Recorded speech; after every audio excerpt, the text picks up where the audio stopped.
Jadi kalau untuk momen yang menurutku besar banget bagiku tuh sebenarnya dari sesi sungai gitu. Jadi sebenarnya kan kalau kita kan di sini LDK, gimana caranya kita jadi pribadi yang bisa memimpin gitu.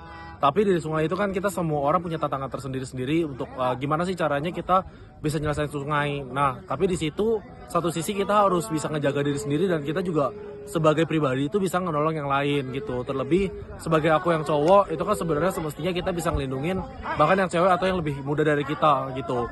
Jadi dari situ menurutku cukup challenging banget karena dari sisi kita harus bisa ngejaga diri, kita juga gimana caranya bisa ngebantu orang lain. Itu sih Kak. Oke, jadi kalau misalkan hal yang membuatku menjadi pribadi yang lebih baik itu sebenarnya lebih ke gimana caranya kita sebagai seorang pemimpin itu berani mengambil resiko gitu loh. Dan dari resiko itu kan sebenarnya hal yang membuat kita belajar lebih itu karena kita harus mengolah rasa takut gitu. Jadi ada satu sesi di sini di mana kita harus bisa ngelawan rasa takut, yaitu kita memakan api gitu. Dari situ saya dapat banyak banget hal insight yang sebenarnya saya rasa ini bisa diterapkan gitu. Terlebih kayak misalkan ketika kita menghadapi masalah, apa sih sebenarnya kita punya masalah gitu, dan bagaimana caranya kita menghadapin sehingga masalah yang sebenarnya awalnya kita kira masalah yang besar ternyata nggak sebesar yang kita kira dan kita bisa menyelesaikannya.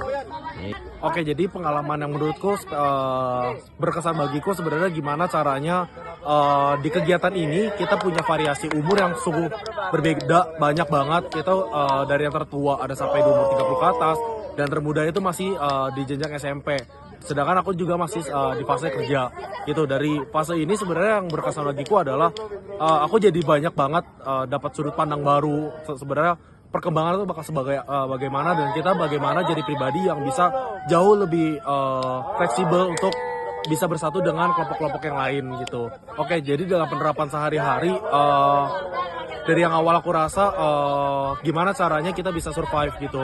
Dari pertama kita kan sebenarnya banyak banget tantangan dalam hidup yang sebenarnya kita sendiri pun untuk menyelesaikan masalah sendiri itu belum selesai gitu. Tetapi kita sebagai pribadi yang jauh lebih sadar dan peka, kita harus gimana caranya kita bisa mengayomi orang-orang di sekitar kita yang terkadang mereka juga punya masalah yang lebih kompleks gitu. Lalu kita juga dari keberagaman usia dalam satu kelompok itu saya rasa di situ kita bisa belajar gitu loh, bahwa kita ingin bekerja ataupun kita berkarya bukan tentang hanya kita berteman dengan orang golongan kita atau sebentar dengan kita, tetapi gimana caranya kita bisa berkarya dengan orang-orang yang jauh lebih tua ataupun lebih muda dari kita.